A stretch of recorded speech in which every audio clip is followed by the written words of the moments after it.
سبيل الدموع سبيل مريح تنهدى يا صاحي كي تستريح وبث. Ya Rabbi salli ala Muhammad habibika syafi'al musyaffa'. Kekasih yang pertolongannya akan ditolong oleh yang maha penolong. Nabi adalah kekasih Allah, dan saat beliau meminta syafaat pertolongan kepada Allah, pasti akan diberikan pertolongannya. Kita di saat nanti di yaumil qiyamah mau minta syafaat siapa kita kalau bukan baginda Nabi Muhammad SAW? Saat orang berbondong-bondong lari ke sana, lari ke sini di padang mahsyar. Pak, Bu, simak baik-baik. Padang mahsyar ini awal mula terdapatnya suatu yang baik atau yang buruk, neraka atau sorga, sudah terlihat saat di padang mahsyar. Padang mahsyar, Nabi SAW mengatakan, orang yang berbondong-bondong masuk ke dalam padang mahsyar tidak akan mengenal siapa suaminya, tidak akan mengenal siapa bapak dan ibunya, bahkan anaknya. Mereka nafsi-nafsi, sendiri-sendiri, berharap cemas di hadapan Allah. Satu orang akan ditumpuk 1000 orang di atasnya. Orang yang dapat menginjakkan kaki di padang mahsyar, dia adalah manusia yang aman. Sampai-sampai fitnah daripada padang mahsyar. Ada seorang ibu yang sedang menggendong bayinya, menaruh bayinya di padang mahsyar, di tanah padang mahsyar, diinjak bayi tersebut agar lebih tinggi. Nggak sadar dia, anaknya dijadikan satu pijakan agar dia selamat dari siksaan padang mahsyar. Para wali min awliyaillah, orang-orang saleh, berbondong-bondong keliling ke Nabi Allah Adam. Wahai Nabi Allah Adam, berikan kami syafaat. Aku tidak bisa memberikan syafaat kepadamu, karena aku sudah ditolong oleh Allah saat aku meminta untuk diperjumpakan dengan Siti Hawa. Saat ini sampai sekarang kita kenal padang daripada Arafah. Itu pertemuan antara Nabi Allah Adam dengan Siti Hawa. Ditolong oleh Allah. Jalan lagi kepada Nabi Musa. Ya Nabi Allah Musa, tolong kami selesaikan siksaan padang mahsyar. Mereka ada yang tenggelam sampai mata kakinya karena dosanya, ada yang sampai kepada lututnya, ada yang sampai ke pinggangnya, bahkan ada yang sampai pusarnya dan juga dadanya, bahkan ada yang seleher, ada juga yang sampai di ujung daripada hidungnya, dan juga ada yang di atas kepala, bahkan 2 hasta di atas kepala, tenggelam karena dosa-dosa mereka. Kebayang setiap manusia, insan, masuk ke dalam lautan, tenggelam di lautan, sebentar akan mati. Siksaan akan berakhir. Saat di padang mahsyar, siksaan tersebut sudah tidak akan pernah ada kematian, melainkan menikmati siksaan tenggelamnya setiap manusia. Sudah tidak akan lagi ada kematian. Saat itu kemana kita semua yang ingin kita inginkan?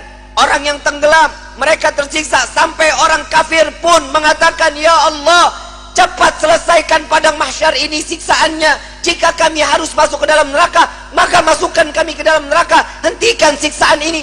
Mereka nggak tahu siksaan padang mahsyar belum ada apa-apanya sebanding daripada api neraka jahanam.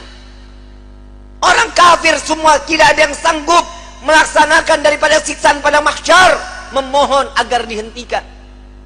Sampai kepada Nabi Musa, aku tidak dapat menolong kalian karena aku telah diberikan syafaat oleh Allah menyelamatkan umatku saat dikejar-kejar oleh orang-orang Fir'aun.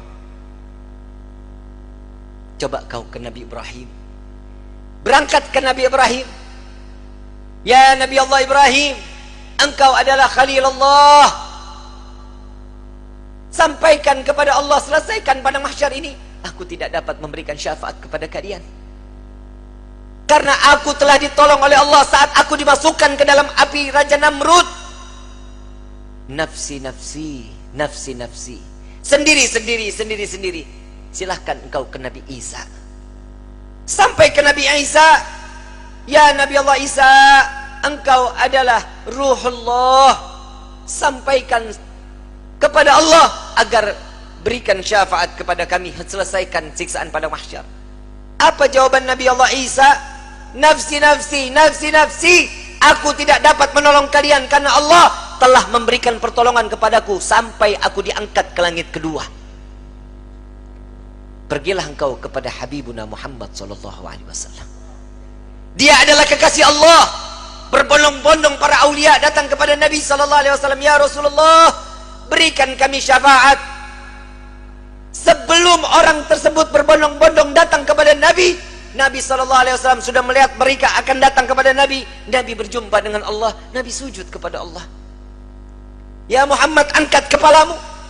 Tidak lagi ada yang ibadah di padang mahsyar ini mengangkat kepala lalu sujud lagi Allah di hadapan Allah. Nabi Muhammad sallallahu alaihi wasallam diangkat lagi, "Wahai kekasihku, angkat kepalamu." Sudah tidak ada lagi yang ibadah dia di padang mahsyar ini. Tetap Nabi mengangkat kepala lalu sujud lagi kepada Allah.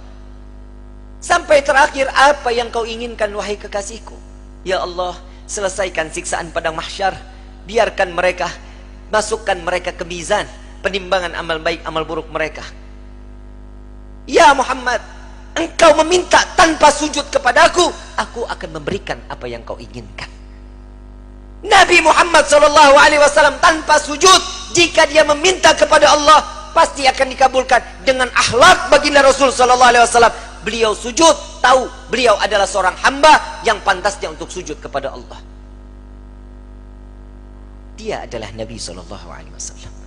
Tatkala mereka datang bersama dengan Nabi, "Ya Rasulullah, mintalah permohonan kepada Allah." Apa jawaban Nabi?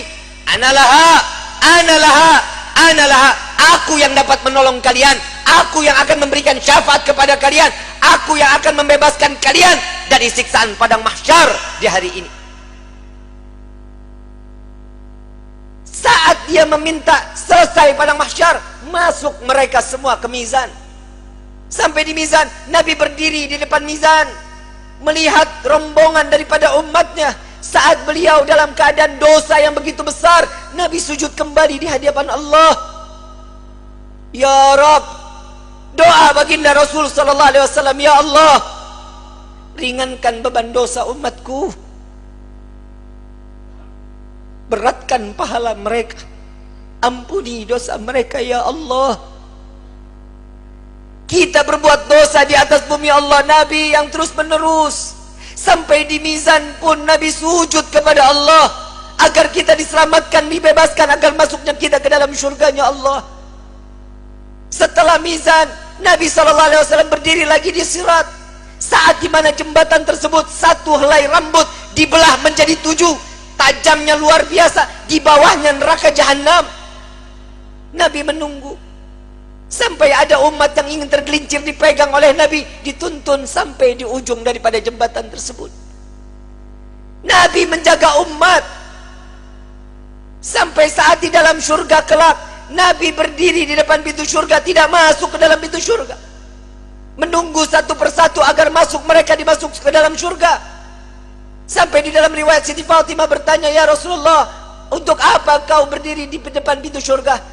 "Aku menunggu umatku. Jika satu yang tertinggal belum masuk ke dalam surga, maka aku tidak akan pernah masuk ke dalam surganya Allah."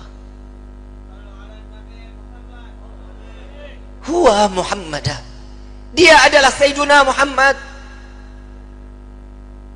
Sampai di dalam satu riwayat lain, Rasulullah izin kepada Allah melihat daripada daftarnya, umat satunya belum masuk ke dalam surganya Allah. Nabi berbincang kepada Allah, "Ya Rabb, izinkan Muhammad untuk memeriksa neraka." Sampai beliau masuk ke dalam neraka mencari umatnya, lalu setelah itu diambil, lalu dibawa masuk ke dalam surganya Allah. Dia adalah Sayyiduna Muhammad, dia adalah pemimpin kalian, dia adalah Nabi kalian, dia adalah Rasul kalian. Tidakkah kalian malu tak kala kalian berbuat dosa di hadapan Allah? Sampai kapan hidup kita selalu tutup mata di dalam kemaksiatan kepada Allah? Hei para alim ulama, hei para kiai, hei para habaib, dosa apa yang kalian lakukan sampai terus menerus Indonesia diberikan daripada bala dan bencana? Wahai umat Nabi Muhammad, dosa yang mana yang kalian lakukan sehingga kalian enggan untuk bertaubat kepada Allah? Tubna ilallah, tubna ilallah. Taubatlah kepada Allah, mohon ampunlah kepada Allah. Jika para aulia, para orang-orang saleh, kakek nenek kita terdahulu, dengan bangga mereka saat kelak nanti masuk ke dalam syurga dengan membawa pikulan amalan-amalan kebaikan di hadapan Allah, bagaimana nasib kita? Saat mereka diperiksa oleh Nabi SAW satu persatu, dengan bangga Nabi mengatakan dengan amalan mereka, zakat mereka, sedekah mereka, sholat malam mereka, Nabi mengatakan, dia adalah umatku ya Rabb. Bagaimana dengan kita yang membawa pikulan dosa di hadapan Allah? Tatkala kita membawa pikulan-pikulan dosa, dibuka, diperiksa oleh Nabi, Nabi tetap mengatakan dia adalah umatku ya Allah, sambil meneteskan air mata dia.